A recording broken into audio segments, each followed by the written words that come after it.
Ever wonder what your life might look like if you chose not to go to college, but still had the mindset and knowledge you do now? For high school seniors across the country, graduation is around the corner, or already here. And that brings the daunting question, what's next? Both paths, college or no college, have their own pros and cons. Maybe not equal in measure, but neither path is consequence-free. Now, as you may already know, I am a college graduate, and I spent 6 years studying for my bachelor's and master's. However, I've wondered recently, what if I didn't go? What would my life look like, and how would I go about it?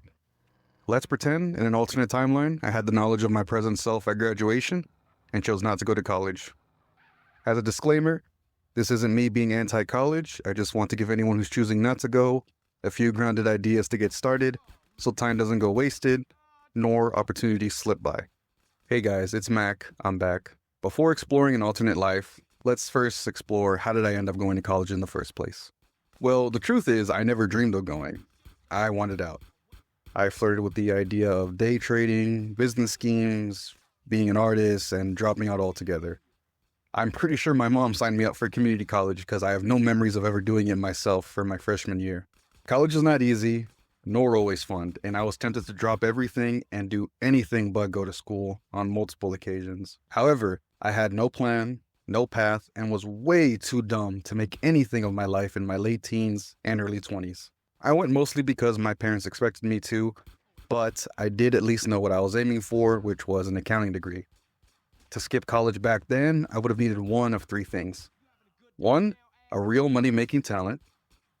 2, a passion for a career that didn't require a degree. Or 3, the kind of mindset that's content with working a steady job, relaxing on weekends, and building a life around simplicity. Had I not gone to college, who knows what was in store, what opportunities would arise, and who would I meet? Not to mention the challenges that would have been presented. The first and probably hardest challenge would be telling my family. That conversation would have been brutal. Explain the who, what, when, where, why, and how of it all. I bet that conversation may be a bit harder for some of you in the audience who come from immigrant cultures where education is almost a sacrament and isn't encouraged. It's expected. It's tied to survival, family reputation, and years of sacrifice. I also come from a big immigrant background. My family came to the United States for opportunity and a better life that their home nations could never provide. Part of that journey involves sending their kids to college for careers and jobs that won't crush their souls or backs and offer financial security for generations. I know this would have crushed their hearts and been a huge blow. In their eyes, especially my dad's, college wasn't just education, it was survival. It was the escape hatch from living paycheck to paycheck, passing wisdom and knowledge for generations, staying informed and making smarter life decisions. Same with my mother. She's the best woman God could have given me as a mother and a very hard worker. She was of the belief that going to college would make someone grow in character and finances. Despite the 80s, 90s, and even early 2000s not being that long ago, the world has changed a lot since then.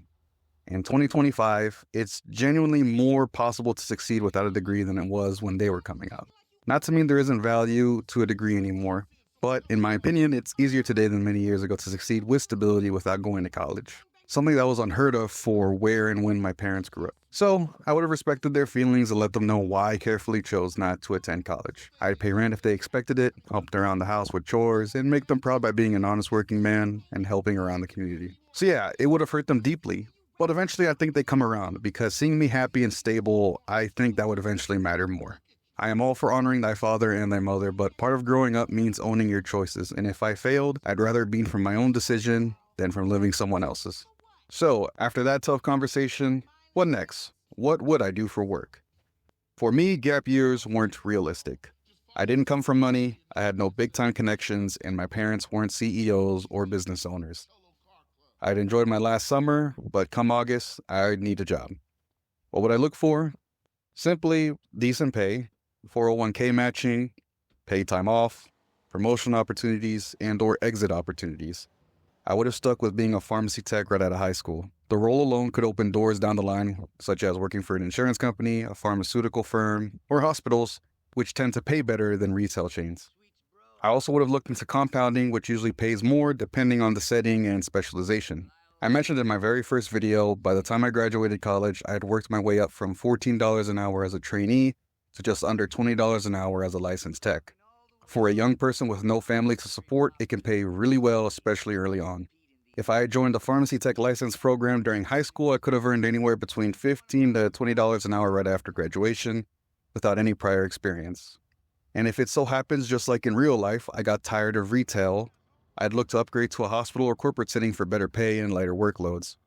I know someone personally who worked as a pharmacy tech for over 20 years and eventually earned around $70,000 to $80,000 a year working for a health insurance company. She worked from home year-round and had a bunch of PTO because her family was always traveling. Now, if I didn't go the pharmacy tech route, I'd probably look into the trades such as HVAC, plumbing, or electrical technician. If I worked for a company or joined a union, I'd likely get full benefits, retirement matching, and regular raises over time. After securing a job, the biggest advantage of not going to college? No debt. Starting life at 18 with a clean slate financially puts you way ahead if you play your cards right. I will always preach to secure the bag, but at 18 with no experience, I'd likely find myself in between the $36,000 to maybe, being generous, $42,000 range, which is still solid considering the facts. When it comes to rent, I'd try to negotiate a deal with my parents, maybe asking for a 6 to 12 month grace period, all the while looking for some stability and grow in a position to get comfortable and make the work days go by easier. Being a new hire is stressful, especially if I choose a chaotic environment such as healthcare, fast food, retail, or customer service rep. So if my parents did me a solid and gave me less bills to worry about after a long day of work, I would have greatly appreciated it. If not, all good, I would have helped them out with rent. For retirement, I would have made a flat 15% 401k contribution. If you're a bit younger and don't know what that means, basically let's say you contribute $100 every week to your retirement. Your employer, the company, will contribute, let's say, 50% of that $100. However, you only get $50 if you contribute $100 each week. Any amount less, you'll either get a lower dollar amount, let's call it $25, which means each week you're getting free $50 from your employer that goes to retirement, and it's super important to max out as much as possible. And that example I just gave, making sure you're giving $100 so you can get $50 instead of just $25. It isn't unlimited, unfortunately. Employers usually have a maximum percentage of your salary that contributions can add up to. So, for example, if you make $70K a year and your employer says we'll do the 50% match and add $50 to your retirement account, but the maximum is 6% of your salary, by the end of the year you'll have about a free $4,200 from your job that isn't coming out of your own check. I mentioned it in my first ever video, but I'll say it again because this is something super important for every young person. The biggest mark I've missed so far since turning 18 was not having a traditional 401k.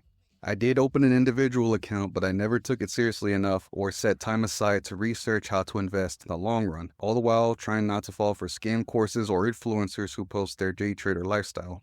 Assuming right after turning 18, I contributed 50% of my check each month, made $40,000 a year to start, 3% increase in salary a year, had an employer match of 100%, and assumed a 7% return on investments. My account would be worth roughly $182,000 by the time I'm 30. So super important, I would have got that set up and transferred the account if I found new opportunities and had salary increases. Moving on to budgeting, I'd let my spending habits play out for a year, track every expense in a spreadsheet, then study the patterns and clean it up. Of course, I would practice consciousness. I wouldn't spend $1,000 on sneakers or buy a $15 block of cheese. When I tried to budget in college, my situation was always changing with job hopping, being a commuter, and eventually living on my own. Once I had some stability during my final 2 years, I was finally able to budget and learn from certain patterns that developed when my situation wasn't quite stable. After high school, my biggest expense would have been food from restaurants, entertainment, or clothes. I love food, and growing up Hispanic doesn't make that love any weaker, but eating outside of home all the time, that will drain your wallet very quickly. I'd learn to cook or ask mom for help, save dining out for special moments, not to mention spend some time with her. At 18, I would still get a credit card. However, instead of a regular credit card, I'd go for a travel rewards card. If you're already paying bills, those Sky Miles with Spirit, Southwest, or American, or whomever, stack up fast. Just pay it off every month. No excuses. It would be a win-win. One, I pay my regular expenses without using my debit card and earn Sky Miles or points to get free airline tickets and have more money for trips. I can't emphasize enough, no excuses for paying off the balance each month. Make sure it's zero. Two, I build my credit as a reputable lendee. No late payments, no interest charged, and can set me up very well if and when I'm ready to move out and landlords, apartments, or mortgage lenders look at my credit report. Just this year alone, I paid my ticket to go to Vancouver using about 73,000 Sky Miles with American. I only had to pay like a $53 fee. I also had some Sky Miles left over as well, all thanks to just putting all my bills and expenses on a single credit card. Now, to pour some cold water on this, the line of credit to start might be small, like $500, maybe $1,000. It may be different today. However, after 3 to 5 years of making timely payments, the limit could increase to like $5,000 or $10,000. At least that's what happened to me. I love traveling, and maybe I should have mentioned it earlier as another big expense I'd be incurring. But nonetheless, traveling with no debt on the back of my mind and having paid time off too, I can only dream of getting there soon, paying off my loans and looking for a job right now. Around 22 or 23 years old is when I'd start making financial goals, whether it's buying a home, thinking of starting a family, or building something of my own. I'd lay the financial foundation early and move with intention. Now, assuming my finances are going well after 4 years, there would be the journey of mastering my mind and emotions. This one may be a bit tricky. I had a lot of personal growth to make at 18. Going to community college, while not always the best social experience, definitely gave me space and white noise to do soul searching and rebuild how I viewed myself and who I wanted to become. Then transferring to my university, having a fresh start in a new city, making some of the greatest friends ever up to this point in my life, meeting other wonderful people, and learning to rely on myself to better my situation was valuable. So trying to replace that without college is hard because the closest thing is just moving cities, which I wasn't in a position to do right after high school. Most likely would have crafted the 4 to 5 year plan to build myself up to make a move to a new home, to start fresh, and start a new life. Now, you might be wondering, well, Mac, what's wrong with where you live? Truth is, there's nothing wrong with the city itself. It's a good place, safe, family-friendly, has respectable schools, and things to do. But for me personally, it carries a weight I haven't fully shaken off. I didn't have a great high school send-off. I blew off a really good relationship, drifted apart from my childhood friends, let my health slide, didn't have any real hobbies, and I felt stuck, just deeply unhappy with where I was in life. I'm not the hometown hero. I didn't have a Hollywood ending or some triumphant moment that made me proud to plant my roots here. If anything, this town reminds me of the version of myself I worked hard to outgrow. Maybe it sounds dramatic and unrelatable, and I get that, but it's just where I'm at. I don't hate this place, I just don't want to start over in the same spot where everything fell apart. Not to mention I do enjoy going to new places and exploring. I'd still make time for my family nonetheless. I'd plan visiting or planning trips with them, no matter where I live. In the meantime, before moving out, what I would have done is, if I could and if appropriate, make amends and squash any beef I may have had. There are a lot of relationships and friendships that deserved a better ending that sadly I won't get a second chance at attempting to make right. So that would definitely heal some holes in my heart if I can reach out to some people and they received it well and we hashed it out to be on better terms. If not, I just move on solo, doing some soul searching at church, walking with the dog to reflect, or volunteering somewhere to have a positive impact on others' lives. No guaranteed if I'd still have my friend group, but for the sake of this scenario, let's just say we caught up, made amends, and went our separate ways. Which would beg the question, how would I go about building my social life if I didn't go to college? Honestly, I'd do a lot of what I'm already doing. I'd hit up the pool bar more often, play more pickup basketball, stay active in my parish, and make the effort to talk to people. I'd look for clubs or communities based on shared interests just to put myself out there. Even on vacations, I'd try to immerse myself, talk to locals, meet new people, and just stay open to connection wherever I go. It may be super awkward at first, but the only way to get better at talking is by talking. While on the topic about learning, skipping college doesn't mean skipping education. If I didn't go, I'd still make it a priority to stay sharp and to continue learning. Being educated doesn't just mean having a diploma. To me, it means being well-mannered, socially aware, and knowledgeable about key subjects. For example, history, economics, math, and language. If you don't understand history, you're bound to repeat it. Or say something embarrassing in a conversation. People appreciate it when you respect and understand their backgrounds. I've seen that with Latinos, Asians, and Americans from across the Union. Even though English is my first language, I'd sharpen my grammar and writing. Hate it or love it, jobs and opportunities will look past you for bad spelling or sloppy writing, no matter how smart you are. The economy impacts everything. Jobs, investments, the news. I'd want to stay alert so I don't get blindsided by things like market shifts, tariffs, or layoffs. Reading the news to keep me on my toes if I need to make a move or think about my future. Basic math, it matters in almost every field. Healthcare, finance, and even the trades. And I'd keep improving my Spanish. Being bilingual opens up jobs and pay bumps, especially in professional settings. One last important question I'd have to ask myself, after work, after family, what would be my thing? What do I want to be remembered for? What would I love so much I'd do it even if no one was watching? Most likely I would have stuck with drawing. maybe worked on a graphic novel series, or written a book. That was the last creative thing I was really passionate about before life pulled me in other directions.